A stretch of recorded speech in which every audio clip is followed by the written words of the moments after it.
Lo Zenith è il Primero Pacific è un orologio bellissimo ma particolare. Infatti credo abbia delle caratteristiche difficili da comprendere e da digerire. Dico questo perché io in primis ci ho messo un po' per capirlo a tutto tondo. E infatti tempo fa Alessandro mi propose di parlare di questo orologio nella rubrica del Market Trend, poiché stava crescendo a dismisura, ma erroneamente e basandomi prettamente sul fattore estetico l'ho messo in disparte e ho preferito parlare di altri orologi.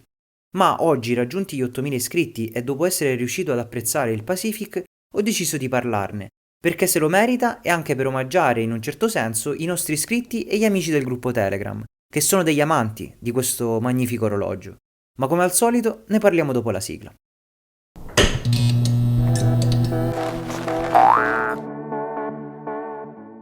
Della storia dello Zenith e il Primero Pacific ne ha parlato in maniera molto specifica e approfondita Manuel di Storie di Orologeria Meccanica, in un video insieme a Stefano di Tic Tac Watch Channel.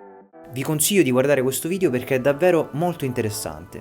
Ma come sempre, nella rubrica del Market Trend non approfondiamo più di tanto l'aspetto storico, ma parliamo principalmente di quelle che sono le caratteristiche e analizziamo insieme i grafici e la crescita che hanno avuto sul mercato.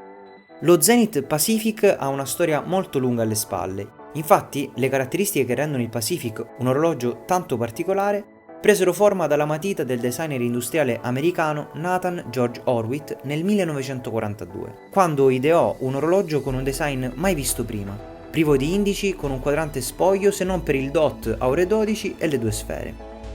La prima maison a credere nelle potenzialità di questo design così strano fu la Movado nei primi anni 60, che cercò di rilanciarsi sul mercato con questo modello, che però inizialmente non aveva i pieni diritti per usare l'idea di Horwitz, ma nonostante questo iniziò la produzione di quello che verrà chiamato il Museum Watch.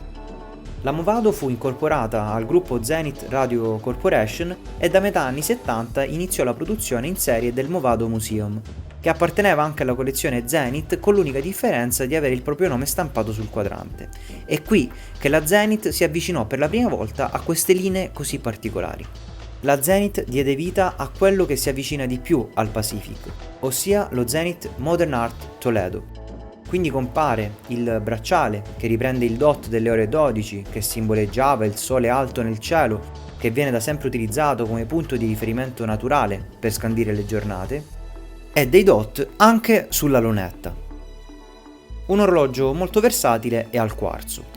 Fino a quando tra il 1989 e il 1991 all'interno della collezione Museum fu inserito un cronografo, con le linee che contraddistinguono la collezione, però con uno dei movimenti più iconici di sempre, il calibro e il primero, il primo movimento cronografico automatico con innesto laterale e ruota a colonne. Quel movimento che ha animato per anni il Rolex Daytona e che ha fatto la storia dell'orologeria. Quindi lo Zenith e il Primero Pacific, oltre a un'estetica molto interessante, ha delle caratteristiche tecniche eccellenti. Il bracciale è integrato alla cassa e i dot in oro che riprendono il dot di ore 12 iconico per la collezione Museum.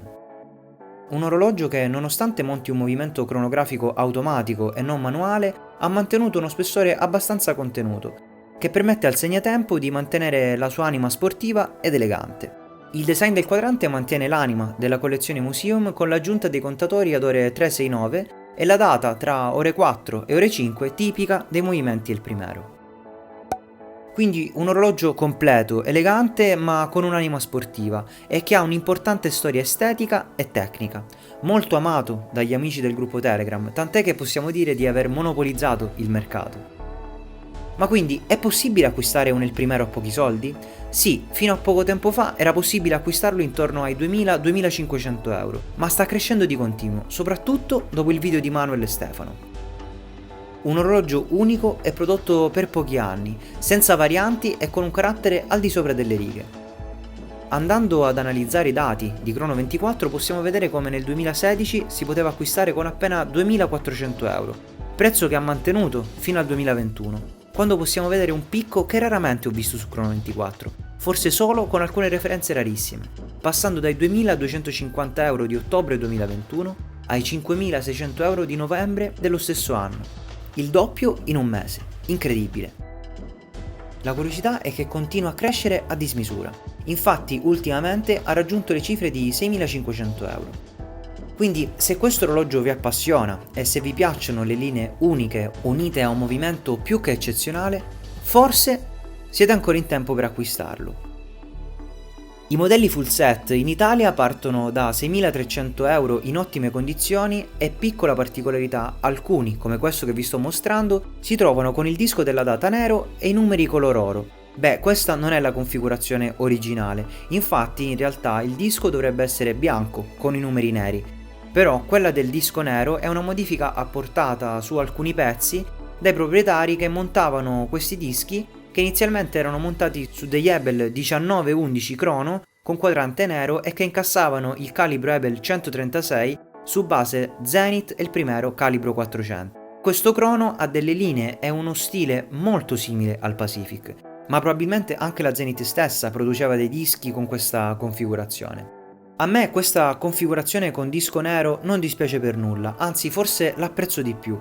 Ma comunque per una questione di coevità vi consiglio di trovarlo con entrambi i dischi. Quindi, tornando al prezzo, diciamoci la verità, forse 6.500 euro sono anche pochi, perché comunque, come ho detto più volte, monta un calibro iconico, è un orologio raro in quanto prodotto solo per pochi anni ed è un segnatempo in acciaio e oro. Infatti possiamo vederne qualcuno a 9.000 o a 10.000 euro e non mi sorprenderei se anche gli altri dovessero raggiungere queste quotazioni.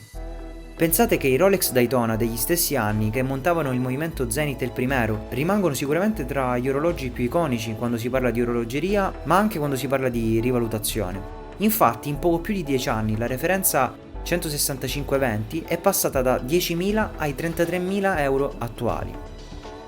Quindi sta a voi decidere se azzardare e puntare sul Pacific, non per sperare in una rivalutazione e rivenderlo, ma semplicemente per evitare di perdere il treno. Oppure potete decidere se stare alla finestra e guardare crescere la quotazione di questo orologio.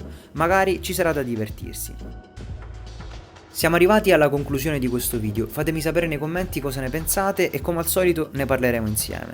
Se gli argomenti che trattiamo qui su Talk sono di vostro interesse iscrivetevi, così potete far parte della nostra community che sta crescendo sempre di più. Vi ringrazio per essere stati anche in questo video e ci rivediamo in una prossima puntata qui su Talk. Ciao!